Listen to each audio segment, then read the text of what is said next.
And I particularly Exactly. like the way that you began this concept of the benefits of Bitcoin from a perspective of a very normal but incredibly important relationship, which is that of your life partner, your wife or your husband or whoever you choose to spend your life with, and Right. how it gives you the ability to work from a base of fairness and truth that if you were to sit on a fiat standard, you don't even realize that you're not doing that. And let's just spend a bit more time there. So, for you personally, like, what have you noticed as Bitcoin's become a bigger part of your life and you've ended up in a marriage? Like, what are some of the things that you can share that you notice are different to before?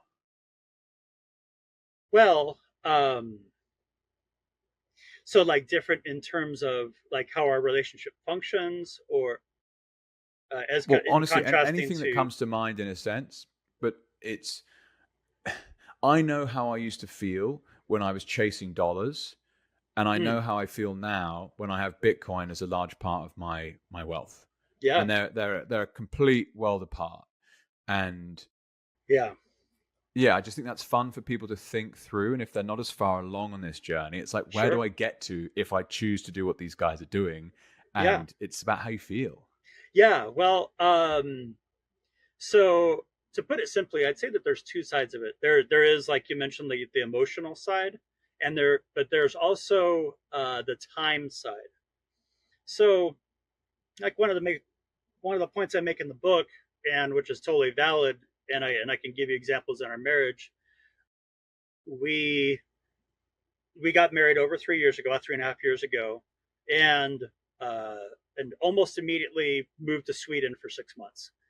And my wife is working full time, and so I had a lot of time on my hands. And I won't go into all the details, but I ended up, because of all that time on my hands, I got into Bitcoin, and uh, and so we started crypto mining, but getting paid in Bitcoin, and then we started to like sold a car and did other things to move our capital into Bitcoin.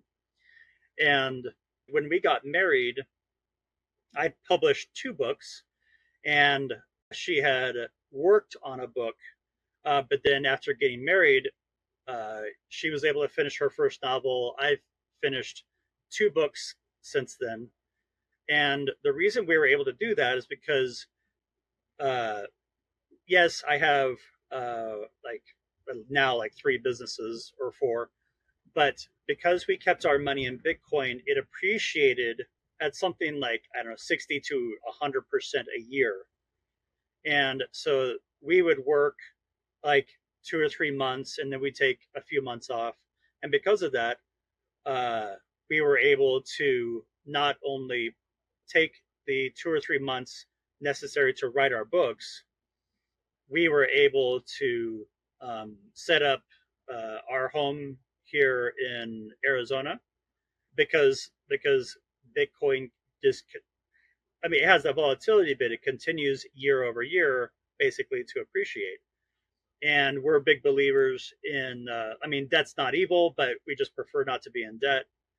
And so we were able to get our land debt free, and then set up a home debt free.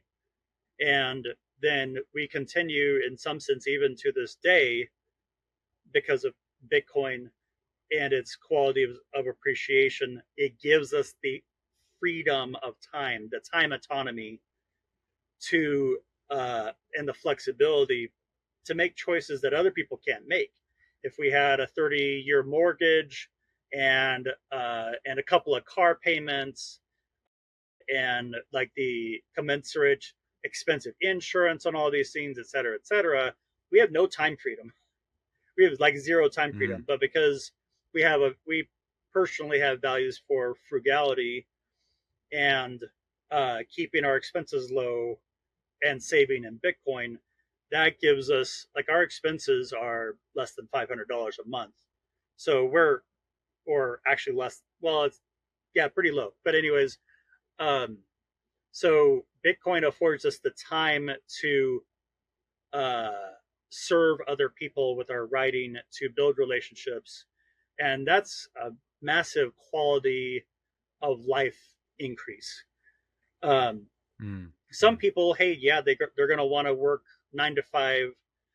They get a lot of value out of that. That's amazing. For my wife and I, we value passive income. We value making shrewd business and investment choices that enable us to work for free for people by writing books, because we're not getting paid up front for that. We only get paid later when it sells. And so that's one aspect of it. And so then, along with time and emotion, looking at the long term, if we're saving a substantial portion of our income each year, but in the dollar or in some other currency, it's losing 7, 20, 25 or more percent a year in buying power. That means that um, if we're living on what we're making, we're going to have to make 20% more a year. Or if I'm an Mm-hmm. employee, I'm going to need to trade 20% more time. If I'm an employee, that's going to contribute to less time. If you're not careful, it's going to be less quality of relationship. You're not going to feel good about it. Um, if I walk into the store or I go to the gas station and it's 20% or 40% more a year, more per year, but really we know it's currency debasement. That doesn't feel good. But then if someone um, is merely trading time for money, they're not investing, they're not doing passive income, they're going to be struggling even worse. Like before I got into Bitcoin, I was mainly invested in index funds through Vanguard. And at least to some degree, my investment was helping my money stay, at least keep up with inflation to some degree. But people who aren't even at that level, they're going to be struggling even worse. It's going to, and like marriages break up over stress and over finances.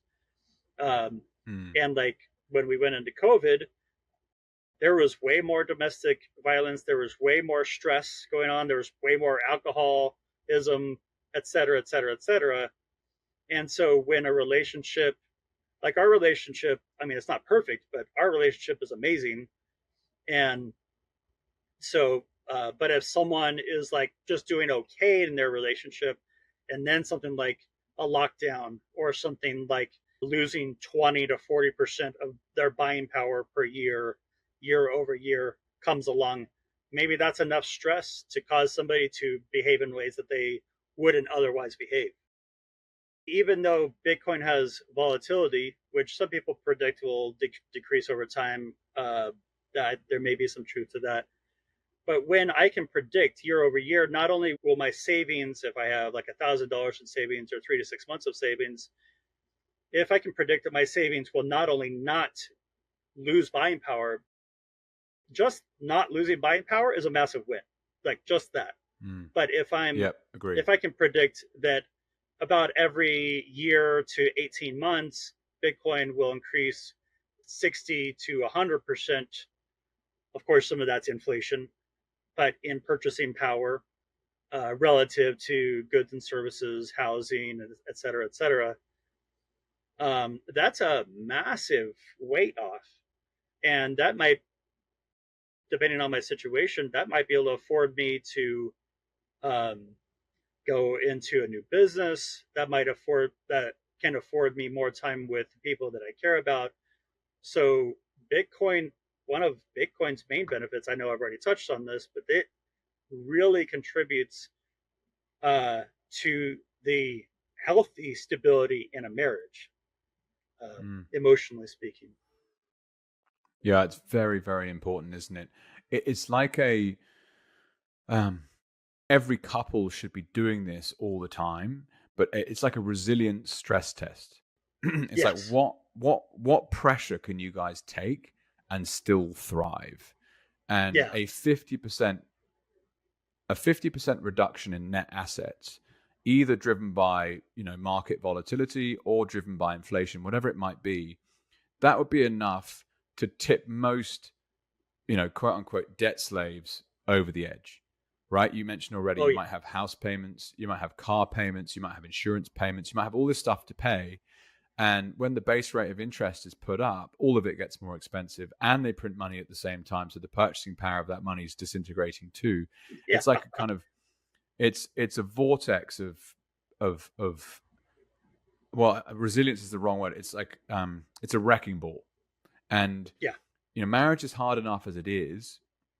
I've got 3 kids now, so throw into the mix some children, and things can get Yeah. intense. And Oh yeah. doing it from a base of truth, and doing it from a base of sound money, in which you can start to predict the future. The future supply assurance, the performance to date. You can make a pretty good guess on where you think it might be. That is a game changer.